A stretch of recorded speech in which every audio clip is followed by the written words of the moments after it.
So today I'll be talking about beginning biohacking, where to start in your biohacking journey, and especially staying bulletproof when the fit hits the shan. So this talk isn't what you would expect. It's to get you to think. It won't arm you with too many biohacks because there's plenty out there.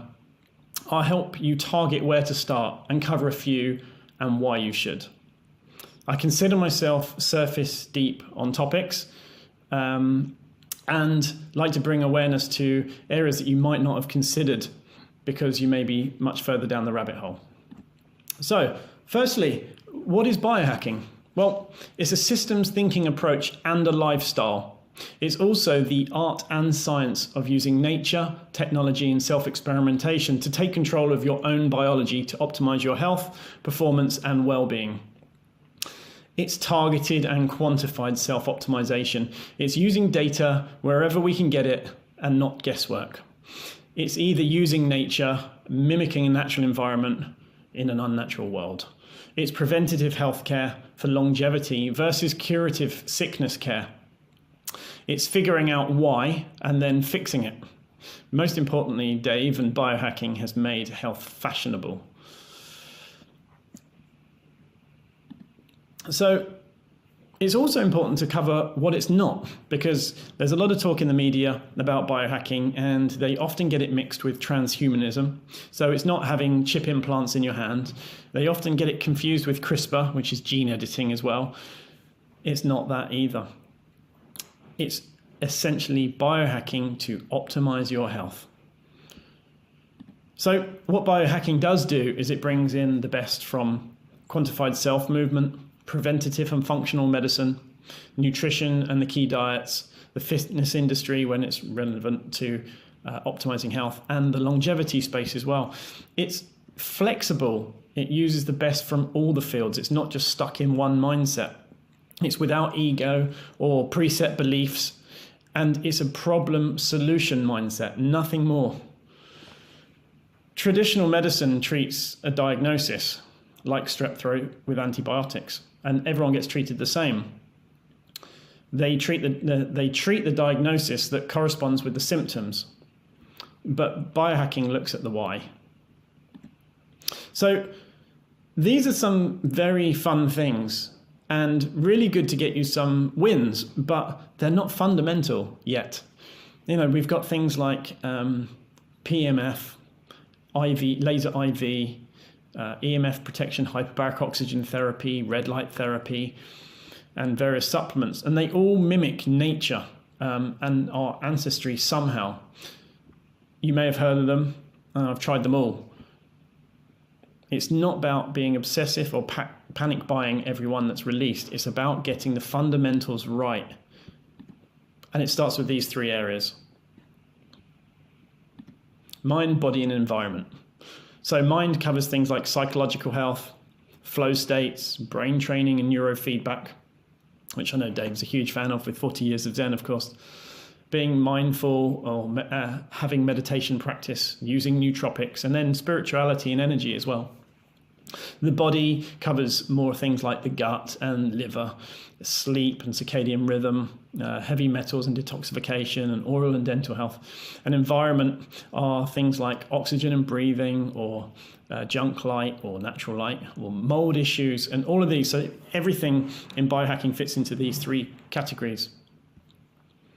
But the bigger question is, before you start your biohacking journey, is why do you want to biohack? You need to know why you're doing it before doing it. For instance, are you in it for health or for sickness reasons? Longevity, because you want to live to 180 like Dave? Is it for peak performance because you're a high performer and you've got a high-powered job and you need to be better at it, more efficient? Is it because the fit hits the shan, pandemic times, or is it just because it's cool? So that's the first question you should ask yourself, is why do I want to do it? Now, for me, it was for health. And because it's overwhelming with how many different things that you can do. Where do I start? Do I start with IV therapy? Do I start with magnesium or vitamin C or grounding or whatever it may be? It's better to take it back to the drawing board and say, what do I need to work on? For instance, as I say, for me it was health. So I list down the things that I had going on. For instance, sleep. I always worked on my sleep and it was an 8 out of 10. My immune system was 6 out of 10. My energy was 8 out of 10. Libido, 10 out of 10. Mental clarity, 9 out of 10. Bloating, 8 out of 10. Skin, 7 out of 10. And allergies, 2 out of 10. So really, allergies and immune go hand in hand for me. So those are the two areas I focused on. And I listed down each one on a 1 to 10. So I'd recommend you do this. And you can pick any categories you like. It doesn't have to be sleep, immune, and energy. It could be bloating or whatever. So for fixing immune and allergies, I then obviously deal with a functional medicine practitioner so that I can get access to some of these tests and be guided with it. And one of those tests is the Nutra-Eval test. Now, that's an intercellular test. And it looks at you on a cellular level to see what you have in the cell or what's not in the cell that should be. And then you can target your supplementation based on that. Again, it's a systems thinking approach. So it's not just saying, oh, I feel like I'm deficient in this, let's take that. It's really looking to be targeted. So after I did the intercellular test, I then did a hair mineral analysis test because I had high levels of mercury. Now, mercury were from my metal fillings and from eating a lot of tin tuna when I was younger. So I wanted to explore this area more. So I did a hair mineral analysis test. And on the left, you can see the before, and on the right, after a year of chelation therapy. As you can see, my mercury levels were very high, and so were my arsenic. And I was also deficient in quite a few different minerals. And after supplementing in chelation therapy, as you can see the result on the right. Now I'm still working on some deficiencies with minerals because it's an ongoing process for me. But as a result, I did the test, I did the work, I retested, and you can see the results. And it's very, very rewarding. And now, when I now rate my immune health, it's 9 out of 10. Now, I traveled for 10 weeks during COVID lockdown across Europe by train. I wasn't careful. And I only wore a mask when told to or out of respect for others. And I've been fine. Now, the things that I have measured along the way, as you'll see on this slide, from mental clarity, for brain fog was a really big thing for me, which came back to mold. And so I experimented with aniracetam or various nootropics. Once upon a time, I had really poor sleep. So, of course, having an Aura ring, tracking it for that was absolutely awesome because you can see your sleep before and after you've changed things. For instance, after wearing True Darks, the solid military style ones that Dave has, my sleep almost doubled in terms of quality from a deep and REM sleep. So again, that's where targeting is quantified and brilliant. So I've also tested exogenous ketones and tracked that against my sleep, how many different supplements I've had, how many times of coffee I've had, visits to the bathroom and everything. And I'm very, very targeted for a very long time. In fact, 35 markers is a standard day tracking for me. But before you start doing all of this, really, when you want to flourish, we need to look at what our ancestors had. And that was a lot more nature and natural environment things than we have these days. When was the last time you got your shoes off and stood in the grass or worked outside all day on the grass? And, when was the last time that you didn't go to sleep without having some blue light and then waking up in the morning for sunrise? Or that's suboptimal. We have a short sleeping window. So optimize your sleep. And I recommend getting an Aura ring and tracking it and trying the various different things for sleep optimization. I also recommend getting your shoes off for at least 40 minutes a day in the garden or in the sea if you're near it, because the flow of free electrons that we get from the Earth actually scavenges free radicals and reduces inflammation. It's how we evolved, and our ancestors made it to this point. And yet inflammation levels are going up and up and up. And you can check to see the amount of studies on inflammation over the last 30 years of how they've increased. That's since we've introduced shoes with rubber soles on that actually insulates us from the earth. It's also, you need to optimize your hydration, and that is adding some Celtic sea salt to your water to give it the minerals, because hydration, or should I say drinking water, has two purposes. One, for the minerals, for our electrical system, and 1 to flush out toxins. Now, if we're drinking filtered water, we're not getting enough minerals, and our electrical system won't work properly. So therefore, we'll have fatigue. So adding a little bit of Celtic sea salt to every glass of filtered water that you have would be good. Also optimizing your oral health, and that is getting any metal fillings out, because that's mercury, having any root canal treated teeth taken out. And I recommend you look into Dr. Dominik Nitzwitz's work. He's a very, very well-known biological dentist from Germany who specializes in this area. And also, if you have any metal implants, titanium, for instance, that's what we call as an interference. So having those removed and have a ceramic implant, which is basically osteointegrates into the jaw and helps health significantly. Also optimize your liver and digestion, which obviously other speakers will be speaking about today. But that's super important, because if our liver and digestion isn't optimized, we're not going to get the nutrients from our food. And if we don't get the nutrients from our food, our system won't operate properly. We also need to get enough natural light. And if you're not in sunlight every day, that's fine, as long as you have some natural light. And when we are grounding at the same time as getting natural light on our skin, we're getting positive photons from the sun, we're getting free electrons from the earth, and as a result, we are a biocircuit board in between the two. So that really helps, gives us energy and promotes healing. It's as we evolved. So that means optimal vitamin D, and if you can't get enough sunlight, or if your levels are low, then I recommend eating vitamin D rich foods, or also a supplement, and Bulletproof do an A, D and K supplement, which is very, very good. Also, make sure that you're moving every day, exercise in some form, getting the lymph flowing. Now, I like to trampoline every morning, or when I'm near the coast, like at the moment, I paddleboard every morning. Obviously, a clean, optimized diet like the Bulletproof diet and Bulletproof coffee are fundamentals for any biohacker, and I really recommend you read the Bulletproof diet. Optimal oxygen and breathing is important. Now, for people in cities that have suboptimal, you can try hyperbaric oxygen therapy, but before that, try Wim Hof breathing exercises. That really does turbocharge your day and helps the body work optimally. In fact, my brain switches on much better doing breath work and some trampolining than actually taking nootropics these days. Also, intermittent fasting. I eat in a 10-hour window, and I eat a lot in that window. I found that to be very, very good. Also means I'm less reliant on food, but I ensure that I'm anabolic opposed to catabolic by having the right foods at the right time. And also then supplementing afterwards based on the deficiency you've got from your tests. So in the times when the fit hits the shan, what do you do? So in order of importance, optimize circadian rhythm and sleep. Number one, because when we sleep, we reverse the damage that we've done during the day. Now, if we don't sleep enough, we're not reversing that damage. So mineralized water and breaking fast in the morning, obviously, that is a marker for our circadian rhythm each day.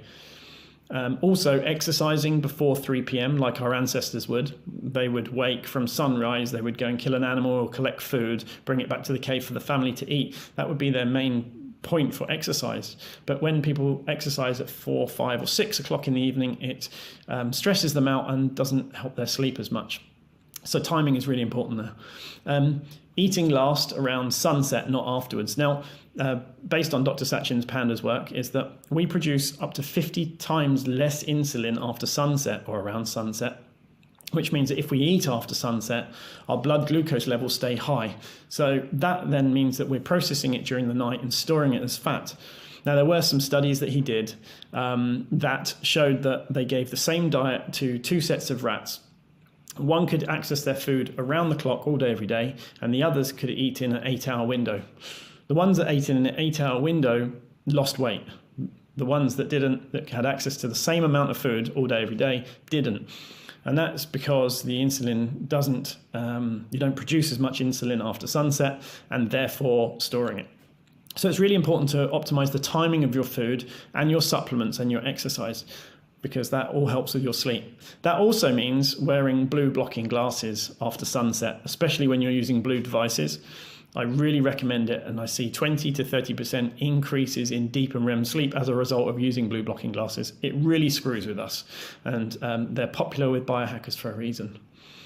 Obviously, optimizing your vitamin D levels, and I really recommend everyone get one of those. They're only $40, and you'll know if you're low, medium or high, and then you can optimize accordingly. Now in COVID studies recently, they're showing that 96% of people with high vitamin D levels had medium to no symptoms at all with COVID, and people that had the worst were 96% of them were deficient in vitamin D, showing that it's a massive indicator. And I'm sure if you want to find out more about that, Dr. McCullough has done a full, really big article on it on his website.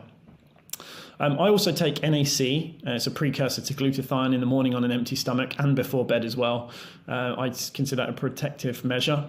I also hydrate properly, obviously, and grounding. And I try to be grounded 80% of the day, but I do at least 40 minutes every day. I've also got grounding bed sheets, grounding pillowcases, grounding straps for my shoes as well. I have also turned off all media. And remove negative friends from my life and meditate and have spent as much time in nature as I can. I found that's been very, very good for my health and energy. And I've been cold showering every day as well. I really recommend them. Some people find that if they do it before sleep, a cold shower before bed, then they sleep significantly deeper. And Dr. McCullough and Dr. Dominic Nichwitz both actually are big fans of that. Now, if I start feeling like I'm coming down with something, I take 1,000 milligrams of vitamin C at least 3 times a day, sometimes every hour if I think it's going to hit me hard, and that clears it out. And there are various other things you can do as well, which I've listed down on the slides here, one of which is sauna, zinc and oregano oil. So here you can see that the severity of vitamin D for the studies, so I'm not going to go through that with you, but obviously have a look. And then some of the cool biohacks. This is what you do once you've got the basics right. So there's peptides and bioregulators. And so Dr. Dan Stickler's work can tell you more about that specifically, but I think that's the future of medicine. And there's also stem cell therapy, which I know Dave's a big fan of, and Dr. Harry Adelson will be talking about that today. Neurofeedback as well, such as 40 Years of Zen. Also genetic optimization. So for me, the main one is MTHFR, which is around B12 and methylfolate optimization. I found that really, really helped with my metabolic rate and my body temperature and helped me come off of my thyroid meds. There's also C60, which I implore you to look into, and Dave talks about it in his book, Superhuman. There's molecular hydrogen, Tyler LeBaron's work, which is very, very good. Cryotherapy, which is, for me, mimics a cold shower or cold plunge, which is a real luxury. Hyperbaric oxygen therapy if you're not into your daily breath work. Red light therapy if you don't see sunset. PEMF if you don't get enough nature and grounding. And obviously grounding bed sheets. So there's some of the cool things that you can do, along with obviously vitamin C IV and various other things. Now, this is me at 31 on the left and me at 40 on the right. I was chronically ill, pretty much like Dave was. I wasn't well. I had high levels of inflammation. I sunburnt in 7 or 8 minutes, and I was scared of being in the sun. This was me in Bali, actually, just before I got ill. And as you can see, that's me at 31 versus 40. I now can stay in the sun most of the day because I optimize with astaxanthin. The inflammation in my body is much lower, and I ground every day as well. And this is what it can do. So I really must thank Dave for starting this amazing global movement in biohacking, because it's helped me, and I'm helping to spread the word around the UK and Europe as well. So just to recap, why do you want to biohack? Then figure out what you want to biohack, and then figure out how.